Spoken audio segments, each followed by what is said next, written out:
Welcome back to Rishab's Engineering. In today's video, we are solving interesting Leetcode problem. Count square submatrices with all ones.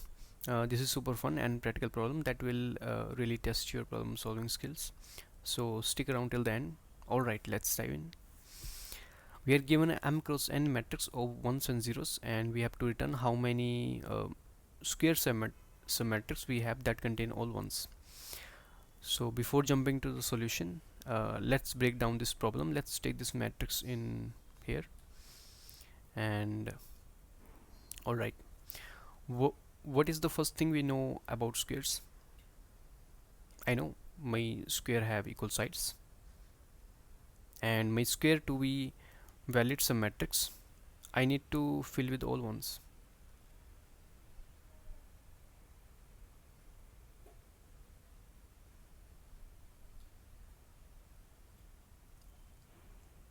Let's start small. Let me take 1 cross 1 submatrix, and I just need to find number of ones in this matrix. That's easy, right? Let's count. 1 2 3 4 5 6 7 8 9 10. I have 10 ones that represent my 1 cross 1 submatrix. Now let's try for 2 cross 2. I just need to find a group of 4 ones in this matrix.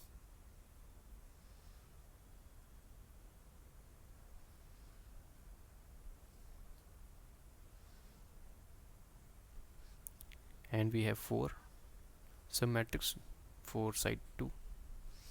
Let's count for side 3.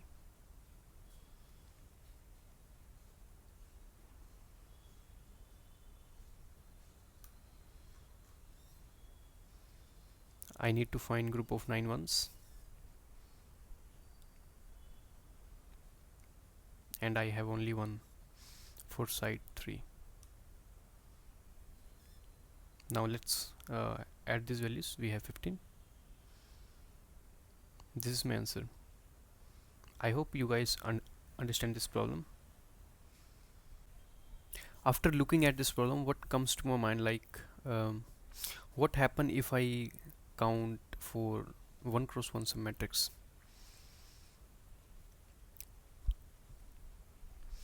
Let's say if I'm going for 1 cross 1 submatrix, I will say like let's take one variable sum and traverse through this matrix array, and let's count all the number of ones in this. That's easy, right? But what happen if I want to have 2 cross 2 also? I will say, let's just look at this transition, or maybe you can say you need to see your neighbor ones, right? If your neighbor ones don't have any zeros, so it means that you have 2 cross 2 matrix. That's easy, right? You can do that like this. You can look your neighbor. But what happen if you want to go for 3 cross 3, right? If you want to, means if you are here, how would you know like you have 3 cross 3? You cannot say from your neighbor because you are missing these outer ones. Then what comes to my mind is like, let's why not to check from this diagonal? If I somehow, let's say I have one here and my neighbor have ones. Now please take from my diagonal, and I know I have 2 cross 2 matrix, so I will count for 2 cross 2 also, and I will check my diagonal and I will say please increment my diagonal, and it's 3, and I need to look my neighbors also.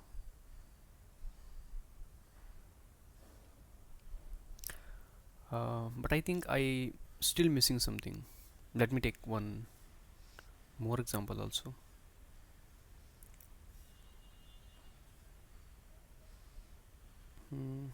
It's not here.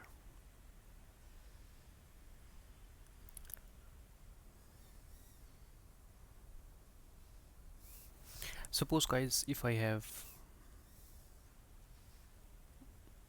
something like this.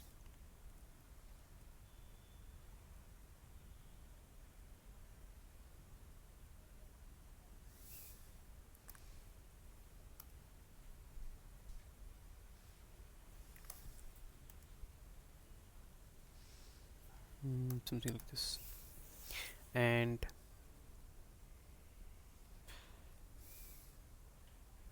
we are calculating for 4 cross 4 submatrix in this, and you're saying like please increment diagonal, and if you are incrementing you are calculating for 3, 2 and 1, right? Here we have 4, but I cannot just say like this, because if you look at this zeros, you cannot say my 4 cross 4 matrix is complete, because you are only looking these numbers above. Now what I say, like can I say something like this? Maybe you just need to have minimum from your neighbor.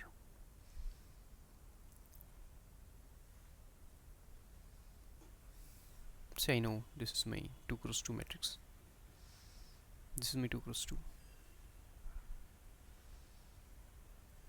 and this is my 3 cross 3. If I look my neighbor, I know here it is 3, here it is 2, here it is 2. I just need to have my minimum from the neighbor. I have 2 and I have to have plus 1, I have 3, and in this way I am covering all the test cases. And if you generalize this case further, you will find that this is the right approach. Let's try to code this up. Let me take two variables n and m to store my matrix row and column length.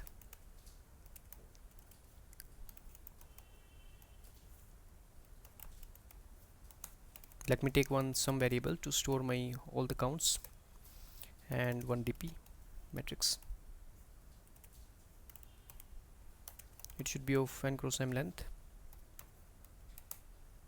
and I need to fill my first row and first column in this dp. Actually this is my boundary case, so I need to take care of this, right? Should be run from 0 till my row length, and to store my values in this dp.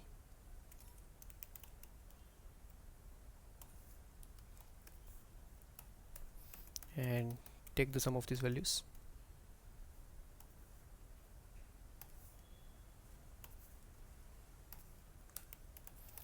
Let's go for first row.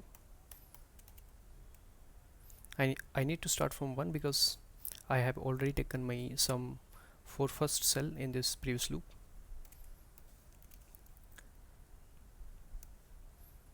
Till this column length, and let's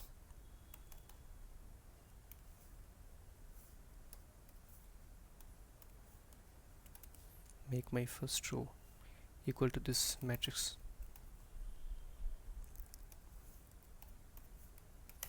And I need to take some of these values.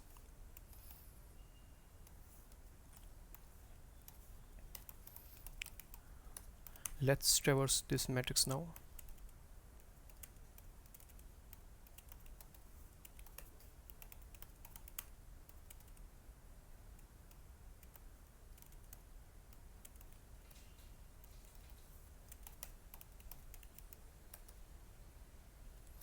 If my current matrix is 1, then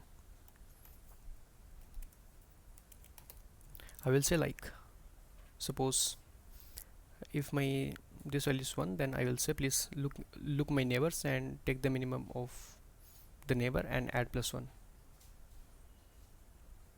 And suppose if in my neighbor if there is 0, then I will say please add plus 1 in my and store in my dp, so it should be 1. So I am handling this case also. So in my current DP, I will take minimum of DP from the diagonal,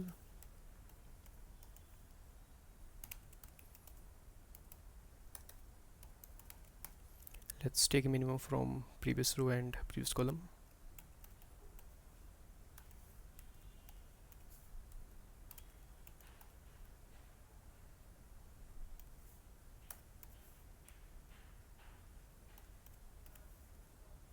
And add +1, and I need to have some of this current DP where I store my counts, and at the end I have to return my sum.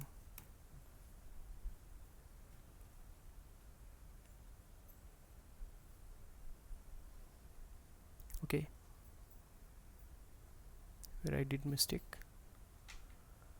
Okay, let's try to run this code. Yes, it is accepted. Let's try to submit this one. Yes, accepted. Let's talk about time complexity here.